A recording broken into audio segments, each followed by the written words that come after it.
السلام علیکم۔ 12 جولائی 2023 کو پاکستانی شہری مسعود نامی شخص نے ایک آن لائن لون اپلیکیشن کی دھمکیوں سے تنگ آ کر خودکشی کر لی۔ اس شخص کی اہلیہ کے مطابق 6 ماہ پہلے اس شخص کو نوکری سے نکال دیا گیا تھا۔ گھر کے اخراجات اور بچوں کی اسکول فیس ادا کرنے کے لیے اس شخص نے ایزی لون نامی ایک اپلیکیشن سے 13,000 روپے کا قرض لیا، لیکن ایک ہفتے بعد یہ رقم سود کے ساتھ 50,000 تک بڑھا دی گئی۔ سود سمیت اس قرض کی ادائیگی کے لیے اس شخص نے بھروسہ نامی ایک دوسری اپلیکیشن سے قرضہ لیا، لیکن یہ قرضہ بھی کچھ ہی ہفتوں میں بڑھا کر 7 لاکھ تک کر دیا گیا اور اس لون اپلیکیشن کی طرف سے اس شخص کو ہراساں کرنا شروع کر دیا گیا۔ اس شخص سے کہا گیا کہ اس کے موبائل فون کی پوری ڈیٹیل کمپنی کے پاس موجود ہے، جس میں اس شخص کے موبائل میں موجود کانٹیکٹ نمبرز، ویڈیوز اور تصاویر تک شامل تھی۔ ان دھمکیوں سے تنگ آ کر اس شخص نے خودکشی کر لی۔ دوستو، آج ہم بات کریں گے ان آن لائن لون اپلیکیشنز کے بارے میں کہ کیسے یہ اپنے کسٹمرز کی پرائیویٹ انفارمیشن کو استعمال کر کے ان کے ساتھ فراڈ کرتی ہیں۔ سب سے پہلے آپ کے ذہن میں سوال آیا ہوگا کہ جب پورے ملک میں اتنے سارے بینکس موجود ہیں تو ان لون اپلیکیشنز کی کیا ضرورت ہے؟ بینکس آپ کو کم سے کم 50,000 یا 30,000 تک کے قرضے فراہم کرتے ہیں، لیکن اس سے کم قرضہ حاصل کرنے کے لیے ان لون اپلیکیشنز کی ضرورت پڑتی ہے جو 10,000 سے لے کر 50,000 تک کا قرضہ فراہم کرتی ہیں۔ بینک سے قرضہ لینے کے لیے کافی وقت لگ جاتا ہے اور خود چل کر بینک جانا پڑتا ہے، لیکن یہ لون اپلیکیشنز آپ کو ایک کلک پر کچھ معلومات حاصل کرنے کے بعد آپ کو قرضہ فراہم کر دیتی ہیں۔ اب یہاں پہ سوال یہ پیدا ہوتا ہے کہ جب یہ لون اپلیکیشنز اتنی آسانی کے ساتھ قرضہ فراہم کر دیتی ہیں اور ان کے ایڈز میں ایسا لگتا ہے کہ یہ کسٹمرز کے لیے بہت زیادہ فائدہ مند ہیں، تو کیسے یہ اپنے کسٹمرز کے ساتھ فراڈ کرتی ہیں؟ دوستو، جب بھی آپ کوئی لون اپلیکیشن انسٹال کر کے اسے اوپن کرتے ہیں تو سب سے پہلے یہ آپ سے آپ کے موبائل فون کی ایکسس مانگتی ہے۔ ایکسس کا مطلب ہے کہ یہ اپلیکیشن آپ سے آپ کے موبائل فون کی تمام اپلیکیشنز تک رسائی مانگتی ہے۔ اس ایکسس میں آپ کے فون میں موجود فوٹوز، ویڈیوز، فائلز، آپ کے فون کا کیمرہ، آپ کے فون کی تمام اپلیکیشنز، آپ کی لوکیشن اور حتیٰ کہ آپ کی کال ڈیٹیلز اور کانٹیکٹ ڈیٹیلز تک شامل ہیں۔ اگر آپ اس لون اپلیکیشن کو ایکسس دیتے ہیں یعنی الاؤ کرتے ہیں تو یہ لون اپلیکیشن آپ کے موبائل فون کی تمام اپلیکیشنز اور ہر چیز تک رسائی حاصل کر لیتی ہے۔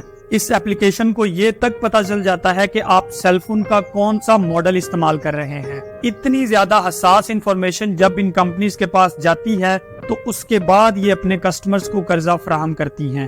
اکثر ان لون اپلیکیشنز کے ایڈز میں سود کی شرح بہت کم دکھائی جاتی ہے، لیکن جب آپ اس لون اپلیکیشن کو ایکسس دے کر قرضے کے لیے خود کو اپروو کرواتے ہیں تو آپ کو پتہ چلتا ہے کہ سود کی وہ شرح نہیں ہے جو آپ کو دکھائی گئی تھی یا اس لون اپلیکیشن کی طرف سے بتائی گئی تھی۔ اور جب آپ اس اضافی سود کو ادا کرنے سے انکار کرتے ہیں یا بحث کرتے ہیں تو آپ کو کمپنی کی طرف سے بلیک میل کیا جاتا ہے، کیونکہ آپ کے موبائل فون کا سارا ڈیٹا اس کمپنی کے پاس موجود ہوتا ہے۔ کچھ ایسا ہی واقعہ اس مسعود نامی شخص کے ساتھ بھی ہوا تھا۔ یہ کمپنیز آپ کو اتنی زیادہ ذہنی اذیت دیتی ہیں کہ آپ ڈپریشن میں چلے جاتے ہیں۔ آپ کو یہ کہہ کر بلیک میل کیا جاتا ہے کہ آپ کے سیل فون میں موجود آپ کی کانٹیکٹ ڈیٹیل سے آپ کے رشتہ داروں کو کالز کی جائیں گی، یا آپ کو کہا جاتا ہے کہ آپ کے سیل فون میں موجود تصاویر یا ویڈیوز کو انٹرنیٹ پر وائرل کر دیا جائے گا۔ مجبور شخص ایک لون اپلیکیشن کا قرضہ چکانے کے لیے دوسری لون اپلیکیشن سے قرضہ لیتا ہے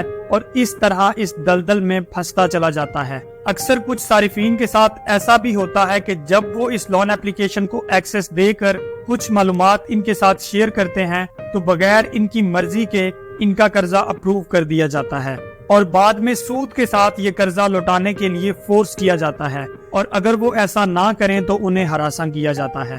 ایسی کمپنیز کو لون شارکس کہا جاتا ہے۔ لون شارک اس شخص یا کمپنی کو کہا جاتا ہے جو حد سے زیادہ سود پر قرضہ فراہم کرتی ہیں اور اس قرضے کو واپس لینے کے لیے غیر قانونی راستے استعمال کرتی ہیں، جس میں کسٹمرز کو بلیک میل اور ہراساں کرنا شامل ہے۔ اب آپ کے ذہن میں ایک اور سوال آیا ہوگا کہ کیا ساری کی ساری لون اپلیکیشنز اسی طرح فراڈ کرتی ہیں؟ تو اس کا جواب ہے بالکل نہیں۔ کچھ اپلیکیشنز جنہیں ریلائبل کمپنیز آپریٹ کرتی ہیں وہ کافی حد تک محفوظ تصور کی جاتی ہیں۔